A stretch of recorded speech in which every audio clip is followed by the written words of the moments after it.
Hello everyone, welcome to my new channel Seekh study smartly. मैं हूं बलजिंदर सिंह और ये है मेरी प्रोफाइल। मैंने UGC net in commerce qualify किया हुआ है। साथ में मैंने एमकॉम इन फाइनेंस की हुई है और मैं हूं एक मोटिवेशनल स्पीकर। आपको टाइम टू टाइम मोटिवेट करता रहूंगा ताकि आपने आपके जितने भी गोल्स एंड टारगेट हैं आप उनको आसानी से अचीव कर पाओ। और जो मेरा मेन मोटिव है, एनहेंसिंग एंड शेयरिंग नॉलेज। मैं आपके साथ नई नई नॉलेज को शेयर करूंगा ताकि आपके जितने भी वीक सब्जेक्ट हैं आप उनको कवर अप कर पाओ। डियर फ्रेंड्स, ये जो मेरा चैनल है सीख स्टडी स्मार्टली, यहाँ पर मैं आपको यूजीसी नेट पेपर 1 और पेपर 2 कॉमर्स एंड मैनेजमेंट की जो प्रिपरेशन है उसके लिए वीडियो अपलोड किया करूंगा। साथ में एमकॉम, बीकॉम और बीबीए के लिए जो कॉमर्स के सब्जेक्ट हैं उनके लिए भी आपको अच्छी अच्छी वीडियो अपलोड करूंगा ताकि आपके जितने भी कंसेप्ट हैं वो इजीली क्लियर हो सके। और डियर फ्रेंड्स, आपको पता ही है यूजीसी नेट पेपर 1 के अंदर हमारी 10 यूनिट है। तो आज हम स्टार्ट करने वाले हैं एक नई यूनिट से जिसका नाम है रिसर्च एप्टीट्यूड। तो हम लोग आज स्टार्ट करते हैं रिसर्च एप्टीट्यूड से। तो हम लोग देखते हैं रिसर्च का मीनिंग। तो रिसर्च का मीनिंग देखते हैं। Research is a carefully investigation और inquiry specially through search for new fact in any branch of knowledge. जब रिसर्च की बात आती है तो देखते हैं कि कोई भी ब्रांच की नॉलेज को बढ़ाने के लिए या कोई भी नए फैक्ट को सीखने के लिए एक क्या करते हैं हम लोग, केयरफुली इन्वेस्टिगेशन या इंक्वायरी करते हैं ताकि हमारी जो एग्जिस्टिंग नॉलेज है, जो एग्जिस्टिंग नॉलेज का स्टॉक है उसको बढ़ाया जा सके, उसको एनहेंसमेंट किया जा सके। उसको ही हम क्या बोलते हैं, रिसर्च बोलते हैं। उसके बाद देखते हैं रिसर्च की डेफिनेशन। तो इसके अंदर देखते हैं कि रिसर्च की definition according to Kothari. Kothari ji बोलते हैं research is a pursuit of trust with the help of study, observation, comparison and experiment, the search for knowledge through objective and systematical method of finding solution to a problem. तो कोठारी जी बोलते हैं कि जब हमारे सामने कोई भी प्रॉब्लम होती है उसका सॉल्यूशन फाइंड आउट करने के लिए हम लोग सिस्टमैटिकल मेथड से क्या करते हैं, स्टडी करते हैं, ऑब्जर्वेशन करते हैं, कंपैरिजन करते हैं, दो चीजों को आपस में कंपेयर करके देखते हैं ताकि उनके बीच का जो गैप है उसको फाइंड आउट किया जा सके। एक्सपेरिमेंट करके देखा जाता है ताकि जितने भी कॉज एंड इफेक्ट हैं किसी भी चीज के बारे में उसका पता लगाया जा सके कि कोई भी चीज ऐसा रिएक्शन क्यों करती है। उसके बाद देखते हैं according to pattern. Research is the process of looking for a specific question in a organized objective reliable way. जब भी हमारे पास कोई एक क्वेश्चन हमारे सामने आता है उस क्वेश्चन का आंसर ढूंढने के लिए जब हम लोग एक ऑर्गेनाइज्ड या स्ट्रक्चर वे से क्या करते हैं, कोई भी लुकिंग करते हैं या हम लोग क्या करते हैं, इन्वेस्टिगेशन करते हैं ताकि उस क्वेश्चन के आंसर को एक विश्वसनीय तरीके से, रिलायबल वे से उसका आंसर पता किया जा सके। उसको ही हम क्या बोलते हैं, रिसर्च बोलते हैं। उसके बाद देखते हैं कि रिसर्च का जो वर्ड है ये कहाँ से आया है। रिसर्च जो वर्ड है लैटिन वर्ड है। इसका मतलब होता है टू नाउ। किसी भी चीज को जानना ही क्या होता है, रिसर्च होता है।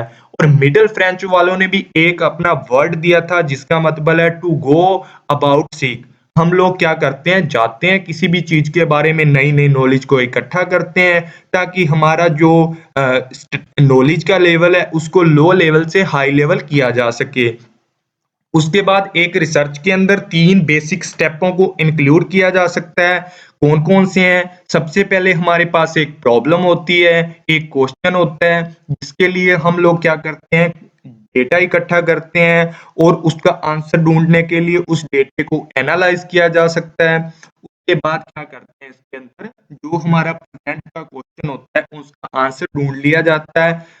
या जो भी हमारी प्रॉब्लम होती है प्रेज़ेंट की, उसको फाइंड आउट किया जाता है, उस आंसर को ढूंढ लिया जाता है ताकि ऐसी प्रॉब्लम फ्यूचर के अंदर हमें फेस ना करनी पड़े। उसके बाद देखते हैं जो भी हमारी रिसर्च है सबसे पहले कब देखी गई थी, 1570 के अंदर हमें पहली बार रिसर्च देखने को मिली थी, जिसके अंदर क्या होता है कि किसी भी चीज को बार बार देखा जाता है और केयरफुली इन्वेस्टिगेशन करके उसके बारे में मोर जो हमारे फैक्ट होते हैं उनको फाइंड आउट किया जाता है। और रिसर्च हमारे किन-किन क्वेश्चनों का आंसर देती है, हम रिसर्च करना क्यों चाहते हैं, रिसर्च से नई नॉलेज कैसे गेन होगी और हम ये चीज को जानना ही क्यों चाहते हैं, इन चीजों का हमें आंसर मिलता है। उसके बाद देखते हैं कि रिसर्च के अंदर जो बेसिक टर्म होती हैं वो कौन-कौन सी इंक्लूड होती हैं। तो स्टार्ट करते हैं। सबसे पहला नंबर है journey from known to unknown. Research के अंदर देखते हैं कि हमारे पास कोई भी चीज होती है जिसके बारे में हमें थोड़ी बिट नॉलेज होती है, उस नॉलेज को एक्सप्लोर करने के लिए या उस नॉलेज को इंक्रीज करने के लिए हम लोग क्या करते हैं, रिसर्च करते हैं। जो अननोन पोर्शन होता है किसी भी चीज का, किसी ब्रांच का, किसी फैक्ट का, उसको सीखने के लिए हम लोग रिसर्च करते हैं।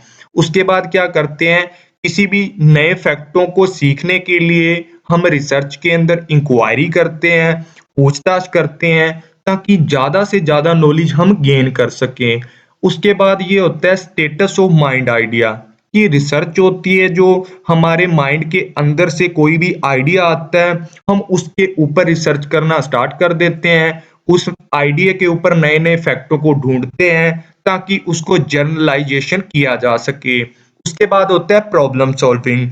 आपको जैसे फिलहाल ही पता है कि कोरोना वायरस चल रहा है, तो कोरोना वायरस के लिए हम लोग क्या कर रहे हैं, हमारे जो साइंटिस्ट हैं वो रिसर्च कर रहे हैं। जो हमारे सामने प्रॉब्लम है कोरोना वायरस की, उसको सॉल्यूशन करने के लिए, उसके एंटीडोज बनाने के लिए हम क्या कर रहे हैं, रिसर्च कर रहे हैं, ताकि जल्दी से जल्दी इस प्रॉब्लम का सॉल्यूशन किया जा सके।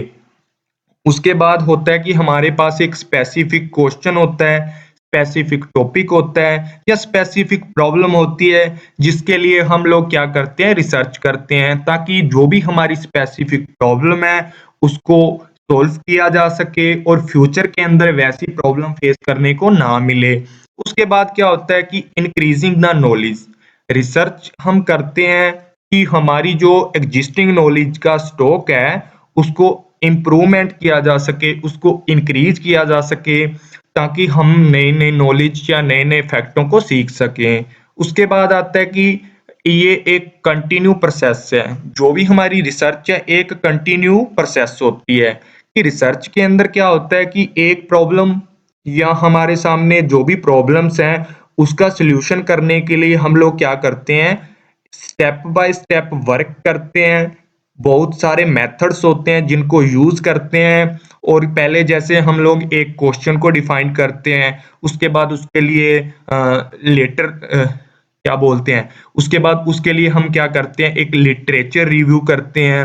उसके बाद हम लोग क्या करते हैं, डेटे को इकट्ठा करते हैं और जो भी हमारी प्रॉब्लम्स होती हैं उनको सॉल्ट आउट करने में हम क्या करते हैं, हेल्प करते हैं। रिसर्च हमारी उसमें हेल्प करती है। उसके बाद देखते हैं कि रिसर्च है जो दो वर्डों से मिलकर बनी है, री प्लस सर्च।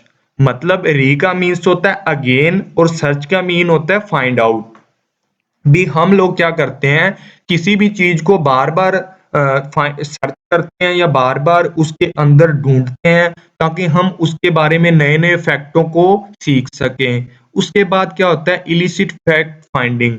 नई नई चीजों को सीखने के लिए, नए नए फैक्टों को फाइंड करने के लिए भी रिसर्च को किया जाता है। उसके बाद जो भी हमारी रिसर्च होती है, इसके अंदर सिस्टमैटिकल एंड साइंटिफिक मेथडों को यूज किया जाता है। स्टेप बाय स्टेप, एक स्टेप के बाद दूसरा स्टेप किया जाता है, दूसरे के बाद तीसरा स्टेप किया जाता है। ऐसे करके हम जो भी हमारी प्रॉब्लम होती हैं उनको आसानी से सॉल्ट आउट कर सकते हैं। उसके बाद होता है कि रिसर्च है जो एक साइक्लिकल प्रोसेस है। रिसर्च है जो हमारी बार बार हमें करनी पड़ती है किसी भी चीज के लिए। और आजकल तो आपको पता है कि हमारे बिजनेस के अंदर रिसर्च एंड डेवलपमेंट का एक अलग डिपार्टमेंट बना दिया जाता है, क्योंकि हमारे बिजनेस के अंदर कोई एक प्रॉब्लम को सॉल्व कर देते हैं तो हमारे सामने दूसरी प्रॉब्लम आ जाती है। तो एक साइक्लिकल प्रोसेस है कि एक प्रॉब्लम के बाद दूसरी प्रॉब्लम सॉल्व करते हैं, दूसरी के बाद तीसरी प्रॉब्लम सॉल्व करते हैं। तो एक साइकिल जो इसका है वो चलता रहता है। उसके बाद क्या होता है कि रिसर्च के अंदर है जो मल्टीपल, जो हमारे क्या होते हैं, मेथड्स होते हैं, अप्रोचेज होती हैं एंड प्रोसीजर्स होते हैं। रिसर्च के अंदर बहुत सारे मेथड, प्रोसीजर और अप्रोचेस को यूज किया जाता है ताकि हमारी जो भी प्रॉब्लम है उसको रिलायबल वे से सॉल्व किया जा सके और जो भी हमारे सॉल्यूशन आए वो अच्छे आए ताकि आइंदा हमें वैसी प्रॉब्लम से जूझना ना पड़े। उसके बाद देखते हैं कि ऑब्जेक्टिव क्या हो सकते हैं।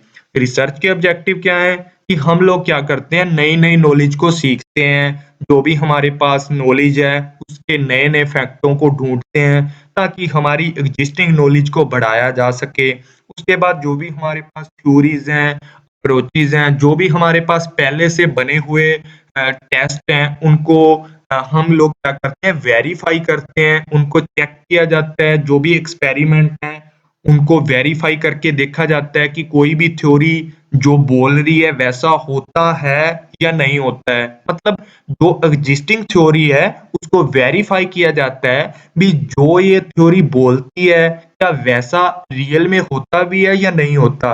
रिसर्च के अंदर ऐसी चीजों को चेक किया जाता है और रिसर्च के अंदर बहुत सारे जो इवेंट होते हैं, प्रोसेस होती हैं या फिनोमेना होती है, इनकी स्टडी की जाती है, इनको एनालाइज किया जाता है। और क्या होता है कि रिसर्च के अंदर हम लोग क्या देखते हैं, एक्सपेरिमेंट करते हैं जिसके अंदर हम क्या करते हैं, कॉज एंड इफेक्ट रिलेशनशिप का पता लगाते हैं कि कोई भी चीज ऐसा रिएक्शन क्यों करती है, इसके पीछे क्या कारण है। उसके बाद देखते हैं the to find solution to scientific, non scientific and social problem. हम देखते हैं कि जो भी हमारे पास साइंटिफिक है, नॉन साइंटिफिक है या सोशल प्रॉब्लम्स हैं, उनको सॉल्व करने के लिए हम लोग क्या करते हैं, रिसर्च की सहायता लेते हैं।